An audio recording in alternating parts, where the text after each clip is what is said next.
Welcome, beloveds, to my channel. Welcome back if you've been here before. My name is Vivia. I'm a professional astrologer and tarot reader, and this is my channel, Your Soul as Well, where I'm currently focused mostly on doing card readings. So welcome. Thank you for being here with me. Your presence is very valuable to me, and I appreciate that you're here. Before we get into the readings, I just want to give you a quick channel update for the zodiacal readings that I do on Monday, Tuesday, Wednesdays, and Fridays. I'm going to be doing slightly variation where I have been doing it a little bit different, but what I'll be doing now is picking one card from each of these piles here. Mother Peace Tarot deck, the Animal cards, Circle of Life Tarot, and the Waite Rider Smith. And make sure to stay tuned till the very end of your reading, because at the end I'll be picking an extra bonus card for you from a new deck. It'll be the Kuan Yin Oracle by Alana Fairchild. I absolutely love Alana Fairchild's work. She is one of my most favorite oracle card authors. I'm particularly excited about sharing with you passages from within the Kuan Yin book, particularly the prayers that she has associated with each card. So as I pull your bonus card, I will read parts of that from Alana Fairchild's book. The art on these cards are absolutely spectacular. The artist's name, Zhang Hao, and I really just look forward to using them or to introducing the Kuan Yin deck to you if you've never seen it before. I love prayer. I love all sorts of prayer, and it just thrills me to be able to introduce prayer to you through the cards. So make sure to stay tuned to the end of your reading to get your bonus card. And we're going to always start now with the tuning forks like I started doing last week. Beloved Virgo, welcome to your reading this week. Start with the tuning fork.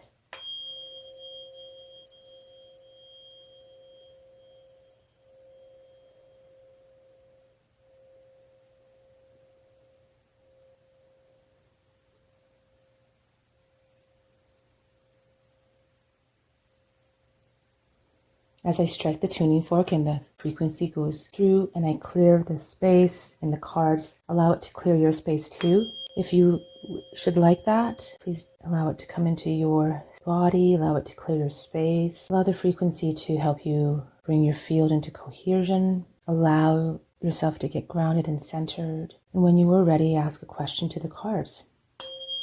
Or be in the energy of your situation.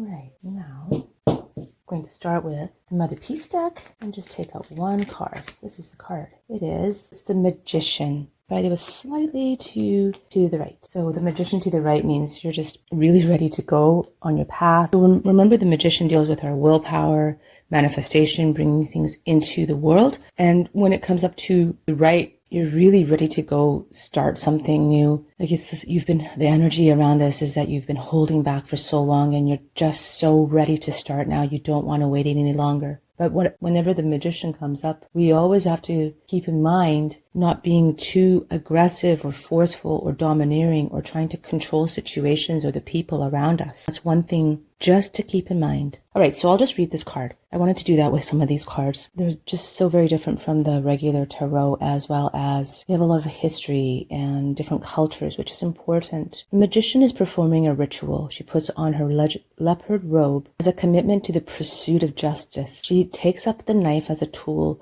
to conduct the lightning of the mind through her heart. In her heart, she transforms the lightning into the creative fire of the torch. The Magician begins the ritual by looking into the goddess of wisdom who lives in the Egyptian Sphinx. She asks the Sphinx to watch her dance in the full spotlight of the sun. She lifts one foot and fills a beautiful cup with all the water she desires. From her other foot, she pours seeds and whatever else she needs to build her ritual towards its end. So, as I already mentioned, this card is about bringing your manifestations into form, into your desire into form.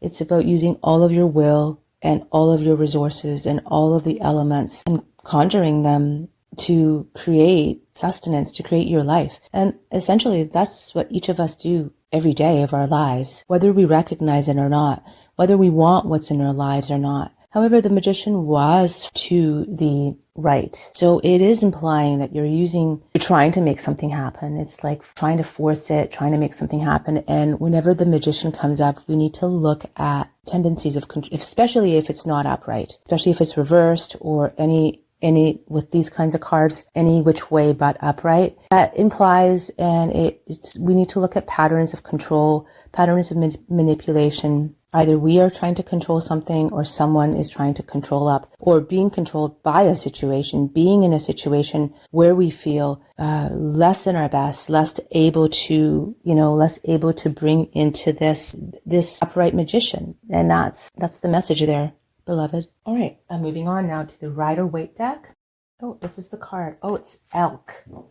Elk is nice. Elk talks about the marathon, not the sprint. Elk is about stamina, going the distance, preparing for the marathon, something that is long-term, something that will build over time, and being careful not to exert yourself. And with these two cards together, especially that message is even more clear to me, because Elk warns us that doing too much, taking on too much will wear us out, deplete us, and cause issues in our life, some serious issues, health issues that will take us down. So Elk wants us to be sure that we're only taking on what we can really handle, and really being realistic about what we can handle, and not doing too much. The energy of Elk teaches us to pace ourselves, and that in pacing ourselves, this is how we increase our stamina. Elk go the distance by setting a pace that allows this. It's about completion, and it's about making plans about how you will finish what you started. And this energy too, when it comes up, it's about finding support and finding community within your own, in commonality, friendships, communities. That a man, you find groups with men. If you're a woman, you find groups with women. It's the energy that allows the friendships of others. It's finding community and friendship that arises from similarity of experience. So that's what this card is about. So seeking that kind of company, finding a support group, and realigning yourself with that same stamina. So you might need a new community right now. You might need to branch out into community right now, beloved, or establish some type of support group for yourself. That is seemingly what is coming up here. Now let's move to the Circle of Life deck. This one. Oh, the 10 of Cups. Oh, it's almost perfectly upright when it came up. This is an interesting card. A man sits upon an armored fish, raising his hands out in celebration. The fish coils protectively around him. This card is about reaching new heights, getting on top, figuring out what you need next, having companions to help you get to where you want to go. This card is about being proud and tells us to celebrate our achievements. It's about a completion, expressing gratitude, and celebrating a project completed. Then about 10s. For a lot of people, the number 10 is the symbol of completion, and then also the beginning of the new cycle, which is true cyclically, right? Where does one cycle begin and the other end? Where does one end and the other begin? They're also intrinsically tied in with one another. So this is telling me a story about taking the time that you need to build this here, and not trying to rush it, not trying to force it, that it's coming, beloved, this happiness, this joy, this fulfillment. Because remember, the 10 of Cups is a very jubilant, joyous card of celebration and the climax of joy, the joy that we know is within us when we are connected to the true source of our being, and that we can fulfill, like, this promise of this life of having that happiness, whatever that happiness means to you. If it's a family, if it's a supportive community, if it's a rewarding career, rewarding purposeful work, this card represents that, and that's what's coming here. But Elk is saying slow it down, and so is Magician. Magician is saying you don't have to force this into being. Elk is saying if you try to push this too fast, it's going to be a danger to your health. That's one of the things that Elk always warns about in this particular deck, the medicine deck. Elk warns us about taking on too much, doing too much, and that we could burn out and have exhaustion. So it's coming, beloved. This joy is here, and you just have to pace yourself, like Elk says. And with Magician, being the way it is, sometimes things will break if you push them too far, right? Not just physical things, but emotional things, people, relationships, arrangements. Wanting something too much repels it from us. So keep that in mind with whatever it is here that your end goal is, beloved Virgo. Now let's move to the Weight Rider deck. See which card would like to speak.